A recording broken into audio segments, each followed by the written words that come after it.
Olá, tudo bem? Sou a dentista Jéssica Raíssa, especialista em odontologia para pacientes com necessidades especiais. Atuo em Manaus. Hoje eu trouxe a minha querida paciente, e também a gente acabou que é amiga, somos amigas, né? Marcela, para contar um pouco da história dela conosco aqui na Odonto Especial. Então vamos lá. Marcela é paulista, né? Já tá há quanto tempo em Manaus? 8 anos. Nossa, passa rápido, né? Eu queria que tu contasse um pouco como é que foi chegar em Manaus. Como é que tem sido a sua experiência nesses 8 anos aqui na nossa amada cidade? Olha, eu cheguei em 2014 por conta de trabalho, né? Eu vim transferida para Manaus e Manaus me encantou. Tanto que, assim, não tenho vontade de ir embora. Talvez agora que a saudade que eu tenho filha, a saudade da família tenha apertado. Mas gosto muito da cidade, é uma cidade muito acolhedora. E, assim, a gente vai fazendo a história, né? O famoso quem comeu jaraqui não sai daqui, né? Tão cedo. Quem comeu jaraqui... Então, amiga, você chegou para mim com uma demanda que admito que foi um dos maiores desafios, um dos maiores e melhores, né? Porque a gente vê que a gente está unida até hoje, né?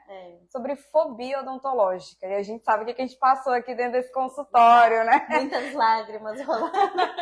E aí eu queria que tu contasse um pouco como é que foi essa tua experiência, né? O que realmente hoje tu consegue entender que foi um gatilho para aquela fobia, né, do consultório? Era o cheiro, eram as pessoas, era a roupa, porque a gente sabe que a fobia ela tem muitas associações. O que hoje tu consegue perceber que te trouxe esse gatilho da fobia do consultório odontológico? Olha, eu comecei com a fobia depois de uma consulta, que eu tinha 8 anos, meus pais trabalhavam muito e quem foi na consulta comigo foi o meu irmão mais velho. E na época ele tinha 18 anos e eu tinha uma cárie no dente, o médico, em vez de ser mais paciente, esperar conversar com os meus pais para poder fazer um tratamento, porque era a troca de dente, né? Ele decidiu arrancar o dente de leite, porém o meu nervoso era tão grande que a anestesia não pegava. E no dia da consulta ele falou assim: ah, mas dente de leite não dói.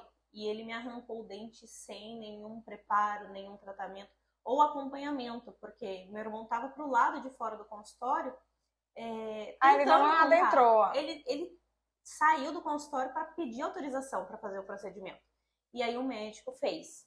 Na época, meu pai não quis recorrer, justiça nem nada, mesmo sabendo que a gente tinha esse direito, porque foi sem autorização, por ter sido no meio militar. Meu pai ficou receoso e nunca mais a gente tratou sobre isso. Porém, mais para frente eu tive muitas dificuldades por esse dente ter sido tirado antes da hora. Eu fiquei com espaçamento, passei a usar aparelho, tive muitas dificuldades para achar um dentista que entendesse que não era frescura, era medo que eu tinha por ter passado essa experiência tão nova, né? E nesse medo tu tinha durante, tipo, isso aconteceu na primeira infância, com 8 anos, né? Mais ou menos ali na metade da infância. E aí, quando você ia a outros profissionais, você usou aparelho. Como foi colocar um aparelho? Porque o aparelho ortodôntico também é uma situação muito delicada. Eu procurei, na época que eu coloquei o aparelho, eu já tinha 18 anos, que eu também tive um outro trauma, porque eu fazia um acompanhamento no hospital para fazer o tratamento ortodôntico, só que o médico tirava férias, viajava de missão, e ele não colocou direito aquelas bandas que usa, né? Não só corrigir o dentista, né? Isso. É o hábito. Aí não colocou a banda direito e eu tive infecção.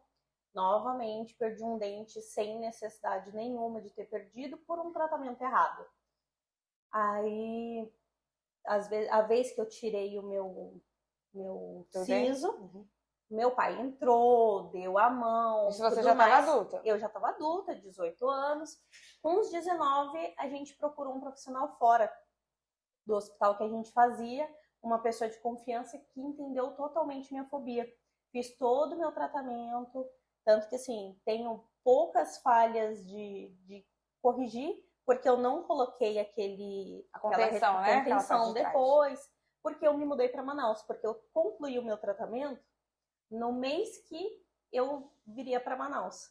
E aí, quando cheguei aqui, eu não tinha confiança em dentista nenhum, então não mexi mais no meu dente. E ficou um bom tempo ou tu chegou a procurar até chegar ao Odonto Especial na tua vida? Não, fiquei um bom tempo indo assim, só na necessidade. Você vai, faz uma limpeza, mas não tratava nada sobre estética ou qualquer outro tratamento mais profundo. Era só a limpeza que fazia, aquele acompanhamento de leve, que a gente pode se dizer que, não que a fobia não exista, né? Tu conseguia se autocontrolar melhor. Isso.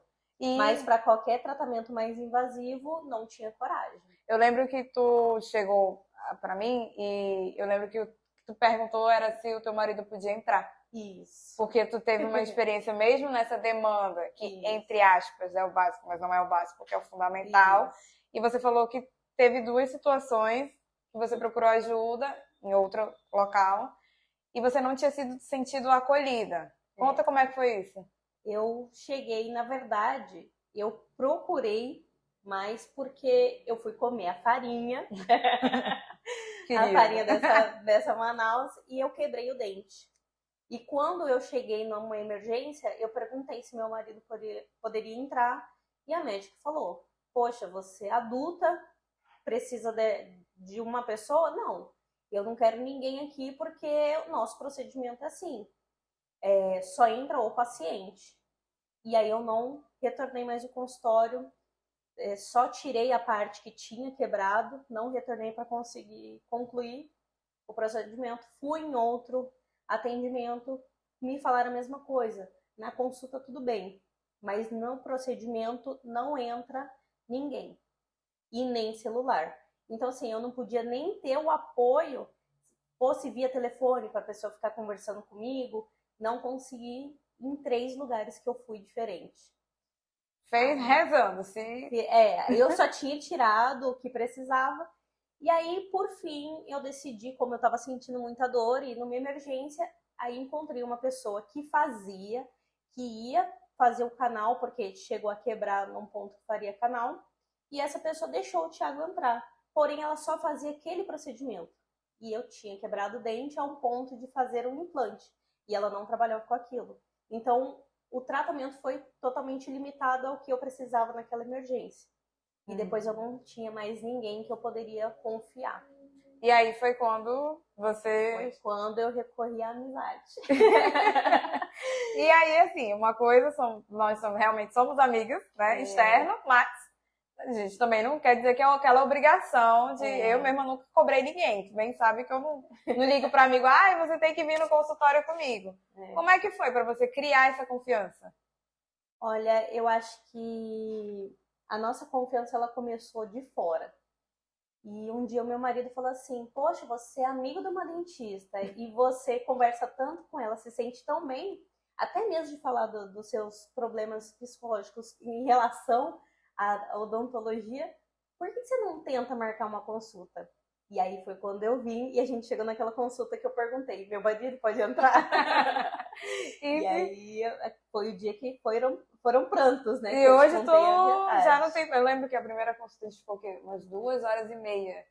Eu lembro que acho que eu fiquei quase 2 horas contigo, sentada para te poder se acalmar, né? Que você chorava, você teve todo o seu momento que eu permiti, eu também queria conhecer a tua história. E aí depois, pronto, hoje é graça, né? Hoje a gente até tem um companheiro aqui no consultório, né? A gente tem uma prova de que a fobia ela tá sendo bem tratada.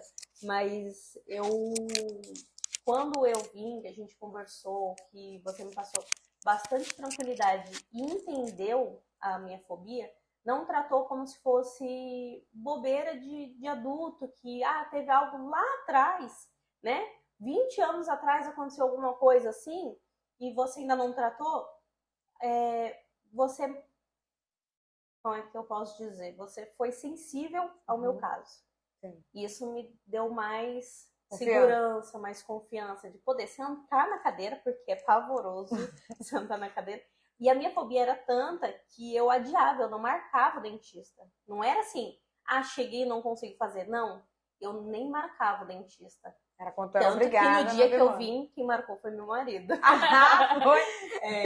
Inclusive, nesse dia, a gente descobriu que muito provavelmente viria um próximo paciente para mim.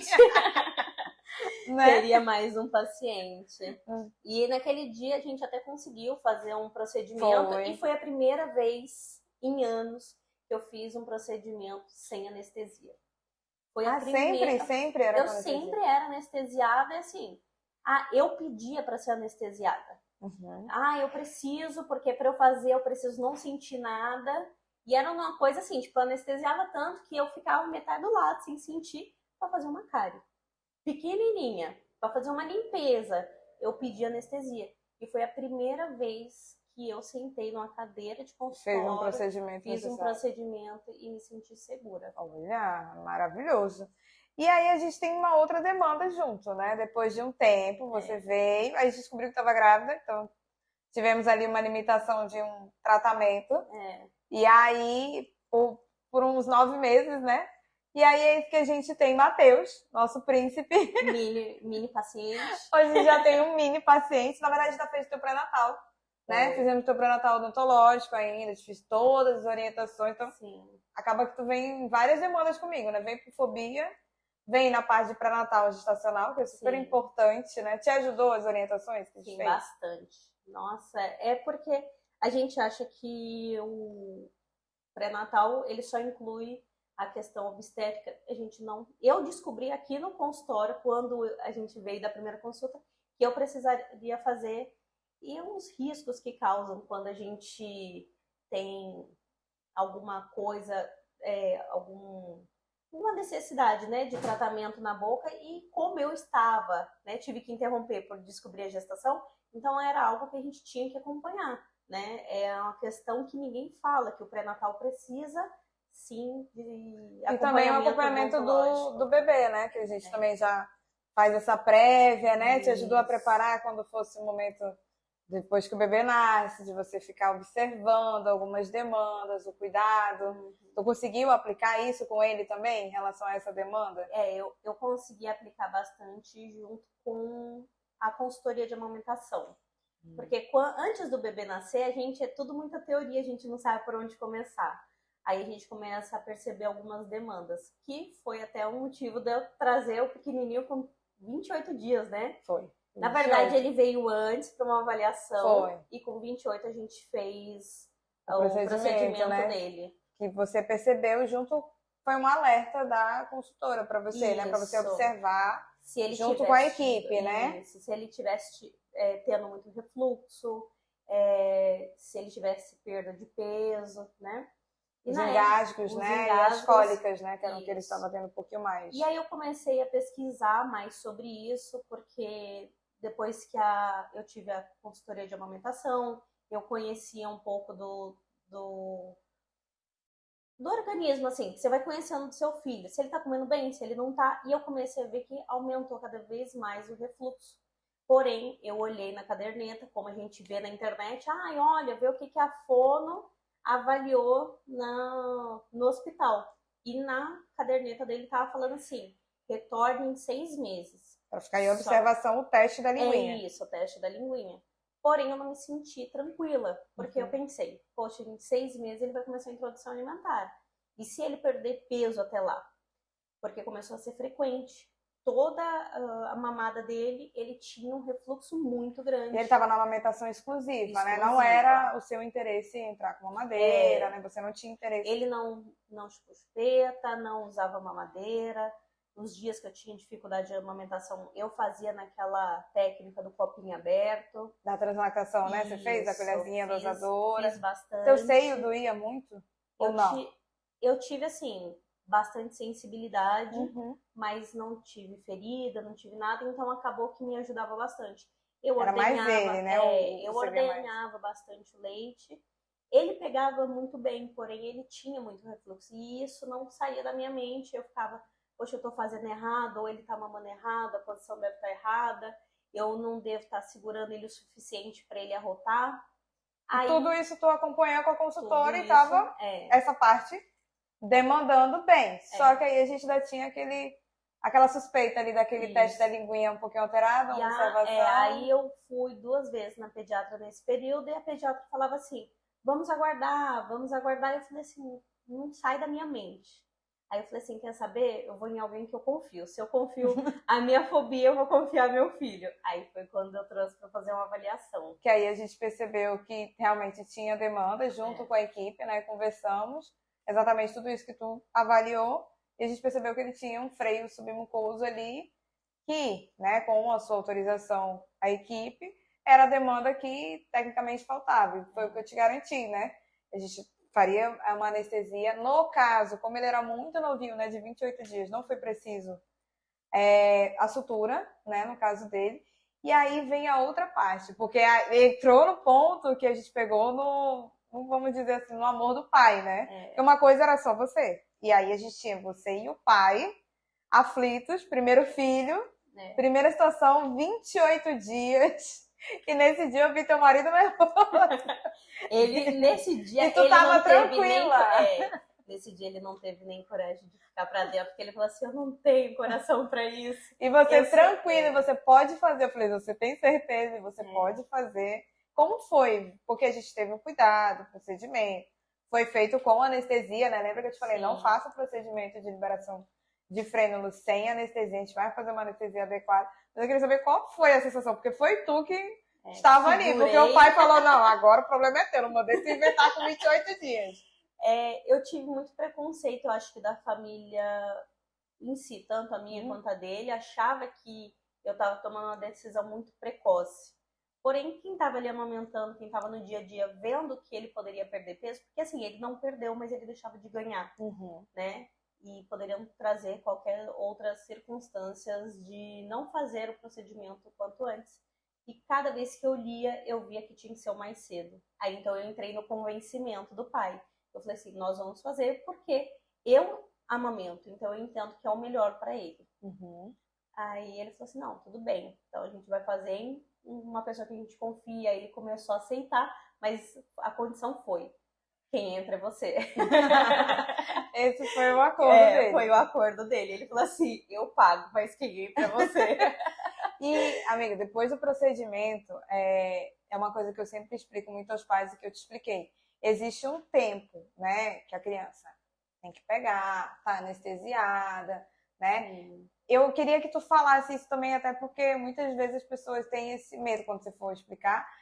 Teve sangramento, foi aquele negócio que as pessoas acham que tem esse... Eu acho que talvez na cabeça, né, do teu esposo também, porque quando a gente terminou, que o teu bebê foi muito bom, porque é raro o bebê pegar imediatamente. O teu pegou, não foi? Sim. E o teu esposo ficou, mas já acabou? Mas é assim, eu achei que ia ser uma coisa mais difícil. Isso. Não que seja fácil, mas ele achou que fosse um procedimento muito mais, uma demanda muito, né, maior. Ele achou que fosse... né? Ele estava com medo do sangramento, ele não estava entendendo que não tinha necessidade da sutura, que o teu próprio leite ia conseguir cicatrizar, né? Ia conseguir fazer esse parâmetro, que a gente tinha os materiais adequados aqui no consultório. Então, como é que foi essa sensação da amamentação imediata após a liberação? Quando... assim, a gente começou, que eu entrei, ele tava dormindo, né? Foi, a gente fez ele tava dormindo, ele chegou aqui no consultório dormindo e a gente ficou assim, meu Deus, ele vai acordar. Então, assim, foi o tempo de fazer anestesia pegou. Quando foi, na verdade, posicionar a língua, foi a hora que ele se incomodou um pouquinho. Ele deu uma leve chorada, não digo assim, esperneou. Ele chorou, mas foi o choro momentâneo, acho que do procedimento. Até mesmo porque eu acho que aquele equipamento da linguinha deve ser mais geladinho, era algo diferente. Ele não estava esperando, ele estava dormindo. E nós fizemos, assim, toda aquela coisa, né? Tava outra dentista, eu tava com ele no colo, posicionamos na cadeira, numa posição que ficou confortável. Ele continuou na posição deitadinho, tudo certinho. Quando terminou, nem eu acreditei. Eu falei assim, gente, não é que só isso. Nossa, já passou. Assim, é um parece mais longo. Isso, porque quando você está se preparando, você acha que o procedimento vai ser bem grande. Porque você sabe que é algo sensível numa criança muito pequena, né? Mas quando terminou, eu tive uma sensação de alívio, porque na minha cabeça também, por mais que você pesquise, na minha cabeça estava algo muito maior. Eu achei que talvez fosse sangrar muito mais. E foi muito engraçado, porque a quantidade de sangue foi, assim, bem pouca, próximo do que eu estava pensando. E na mesma hora que ele estava chorando, eu pus no meu colo, coloquei para mamar e ele acalmou e parou de sangrar no mesmo momento. O leite Dizem que o leite é o melhor remédio. É o remédio Ele mais poderoso que o tem. melhor cicatrizador. Mas eu tinha muito medo, eu me assustei muito de ter essa responsabilidade, de ter feito essa escolha, né? Sim. Não, vou fazer essa escolha, será que vai ser o melhor para o meu filho?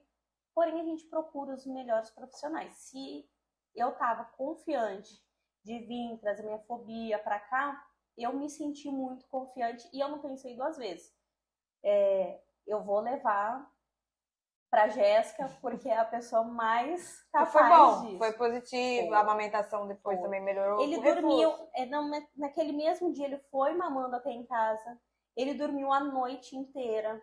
No dia seguinte ele teve pouquíssimos refluxos e com uma semana ele já não tinha mais. E a gente teve um acompanhamento, né? Então todo esse suporte é importante que a gente entenda, né? Porque as pessoas não imaginam que tem esse refluxo e essa cólicazinha que as pessoas, não, é só uma cólica. Quando a gente chama a consultoria de amamentação, a gente entende o jeito certo, né? Fisiológico do que é amamentar. Então, assim, a língua que não funciona bem, ela não alimenta, a posição da mãe não alimenta, a posição errada. Então, isso tudo é um conjunto, né? E foi bom, e se a gente não apara as arestas do que não estão bem, a gente só vai ficar batendo numa tecla que não existe, né? E eu chorei muito. Nossa, eu chorei muito porque até ter os 28 dias e decidir e fazer o procedimento, eu vi ele tendo refluxo direto. Eu via, era constante. Então, assim, você se sente impotente, né? E o medo de ter um problema maior com esse refluxo, né? Dele broncoaspirar, dele se engasgar. Tanto que, assim, o meu filho só foi dormir longe de mim depois do procedimento. Porque ele parou de ter refluxo, aí eu comecei a me sentir mais tranquila. Eu comecei a colocar ele no carrinho do lado da cama, para depois pôr no berço. Porque antes disso, eu tinha uma sensação de que a qualquer momento ele poderia se engasgar. Nossa. E eu tinha muito esse medo. Então, assim, eu digo que é o maior medo que a mãe tem de acontecer alguma coisa e você tá dormindo. Então, assim, eu tinha medo, eu não dormia bem. E depois eu fui me acalmando.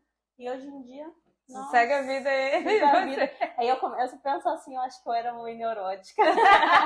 Mas foi um ponto muito positivo. É bom porque a gente tem toda essa demanda e você vê a qualidade de vida que você e seu filho tiveram, o crescimento. Hoje o nosso príncipe já está com 1 ano e 4 meses, né? Já vem para avaliar os dentinhos e já acompanha. Tem outras demandas que a gente sabe que a gente teve uma demanda aí para ele de melhora para a função de motricidade oral dele, né? Que a gente já tinha conversado isso há um bom tempo. Então, a experiência conosco foi... Tu passou por todas as experiências aqui no consultório. A experiência pessoal, a de gestante e a de mãe do paciente. Olha, eu acho ótimo, então. É um pouco família. É um pouco de cada, né? Não teve mais problema, né? Não largo mais. Olha, isso aí é bom. É bom porque tu encaminha para muitos amigos, né? Porque eu só vejo o meu e da empresa toda hora tu colocando, marcando alguém aqui, ó. Ela que fez o do meu filho. Vai lá com eles. Verdade. Eu acho que já entra no combo, quando eu descubro que alguém tá grávida, entra no combo das informações, né? Rotina de sono e odontologia. Então, a sua experiência conosco foi... Se fosse para definir ali uma palavra. Ai, não... Conseguiria? Eu acho que uma palavra define tudo que vocês me proporcionaram. Eu acho que a segurança é a melhor palavra. Porque eu acho que quando a gente está seguro, onde a gente está sendo atendido pelo profissional. Hoje em dia, mais ainda, eu acompanho quando você posta, que você está fazendo... E eu fiquei muito feliz, porque depois que a gente passou por essa experiência, eu acompanhei os dias que você postava, que você estava fazendo especialização, e eu me senti parte disso, porque eu acho que a demanda do meu filho te abriu um horizonte diferente, então eu tive uma sensação de que eu estava retribuindo toda a segurança que a clínica de vocês me ofereceu. Obrigada por ter aceitado participar conosco, tá bom? Desculpa aí todo o aperreio, faz sair da grade, né, da tua vida, da tua correria para poder vir conosco, mas fica muito feliz. É muito lisonjeante a gente perceber que nós contribuímos com o teu crescimento, com o crescimento do teu filho, com com a gente perder essa fobia, né, de consultório, que hoje tu já vem Eu com vim ele, né? entrevista. Olha aí, eu acho que eu vou botar até a foto, vou mandar colocarem a foto do atendimento dela com ele no fundo. Eu vou procurar essa foto, lembra que a gente tem? E quem vem agora, o companheiro dela não é mais o marido pode trabalhar tranquilo, porque o filho é real o companheiro. Novo companheiro de consulta. Então, obrigada, tá, amiga? Te peço Obrigada. muito obrigada mesmo. Te peço toda a felicidade do mundo e que a gente consiga postergar um bom tempo aí, enquanto não pretende ir embora de Manaus, não. Né? Não, mas se for, não tem problema. A gente compra volta. Passagem.